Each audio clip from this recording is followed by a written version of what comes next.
Now, page 4, blue state governors taking credit where no credit is due. The Newsom, Cuomo, bi-coastal game of scare them to death with outrageous projections and then take credit for the good news when those projections do not come to fruition is pretty much full throttle right now. They claim they're flattening the Wuhan coronavirus curve, or are they? Question: is Andrew Cuomo flattening the curve, or is Mother Nature flattening the Wuhan coronavirus curve? Oh, sure, Cuomo and Gavin Newsom and Pritzker will take credit for it, but there's not a shred of evidence that any of these government-imposed orders to stay home and shut down the United States economy have had any effect whatsoever on the spread of this virus. And you know what? We'll probably never know for sure. But we do know this. These blue city mayors like Eric Garcetti, who have been scaring people for weeks by quoting dire projections of death based on flawed models, are now looking at these same models and the empirical evidence now, and they're forced to kind of tap dance around the raw data that now disputes the draconian predictions. It was only 4 weeks ago, just a month ago, that this so-called well-respected scientific model predicted 2.2 million Americans would die from the Wuhan coronavirus. This was published far and wide from the New York Times on down throughout the mainstream media. 2.2 million Americans dead. At the time, some of us said, that's crazy talk. Not many of us. Some of us disputed those dire models from the beginning. And well, those models are just plain wrong. They're not even close. Another model predicted that the United States would need about 165,000 hospital beds sometime during the first week of April. Well, state totals from during that same time frame reported only about 22,000 needed nationwide. It also predicted 65,000 patients in New York alone would need hospital beds roughly during that same time period. In reality, 15,000 hospitalizations.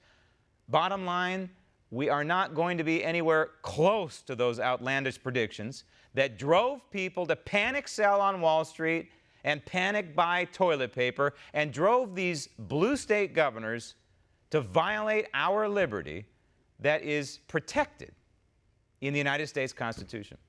We're going to be nowhere near those numbers, are we? And so, while we know that the models are failing to produce accurate predictions, these blue state governors are not backing down. In fact, they're doubling down. Cuomo ordering New Yorkers to muzzle their faces. Newsom telling people, don't even bother thinking about going to a baseball game or a concert. These radical politicians are using these failed models to scare residents into not questioning their massive unconstitutional power grabs.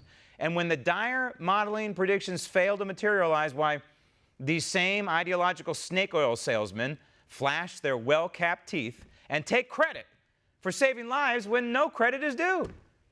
And so now, this sets up a constitutional battle royal between these hyper-constitutional governors and our president, who is attempting to protect our liberty. The first point is, he does not have total authority. Stop tape. I'm a governor. Stop tape. Yes, you're a governor. You're a governor of New York State. You're a failed governor.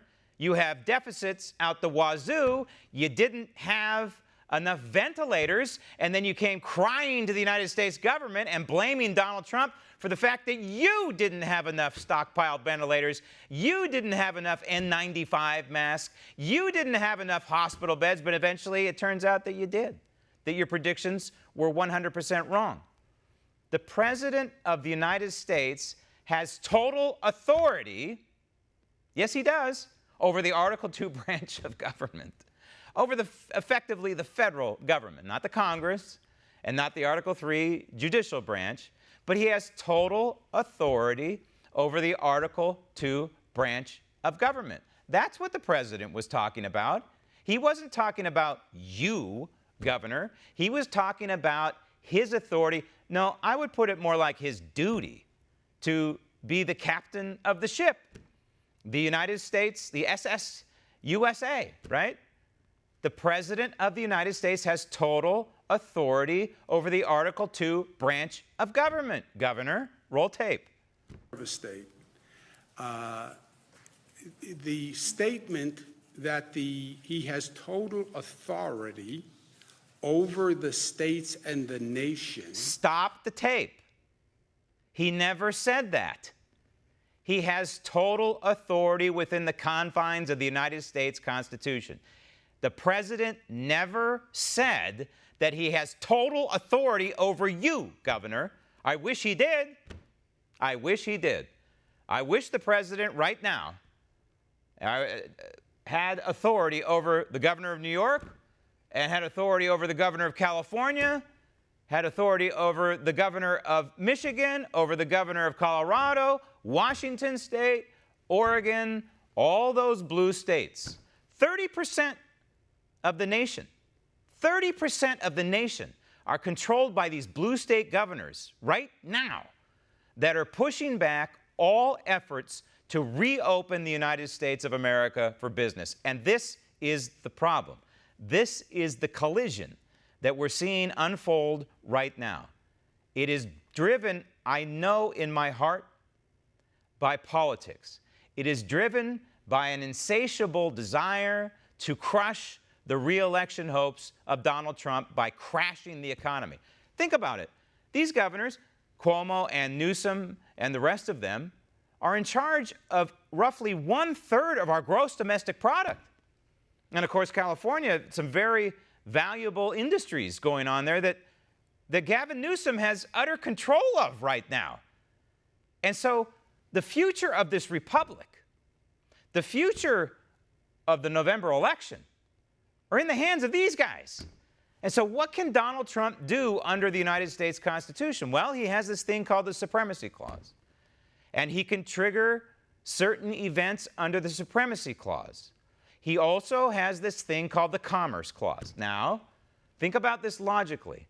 The governor of Illinois orders everybody to stay home, and the mayor of Chicago, the crazy mayor there, orders everybody to stay home. What are they doing under the Commerce Clause?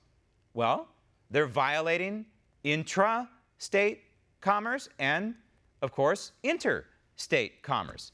Same thing when you have the radical governor of California saying, you know what, we're going to continue to extend these stay-at-home orders, and restaurants cannot open, only essential businesses can open up.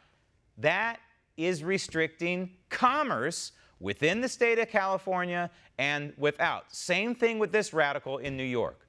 The President of the United States must look at the Supremacy Clause and the Commerce Clause and start citing those clauses of the United States Constitution and pushing back against these blue state governors, because they're not going to let their well-shined shoe off the throat of their economies until they know the re-election hopes of Donald Trump are buried. That's the truth. So Cuomo, Newsom, Whitmer et al. Are clearly pushing back against the federal effort to get back to normal. But why? Do they really care about keeping their people safe? Or do they really care about continuing to fuel the economic downturn so that it harms the re-election chances for Donald Trump? The president should do everything in his power to protect the constitutional rights of American citizens who are being denied liberty by these maniac blue state governors like Cuomo. It would help them, of course, and it would help the president. Want to see more videos like this? Click on the link below and subscribe to One America News on YouTube, and call your cable provider and kindly demand that One America News is added to your lineup. Call and subscribe today.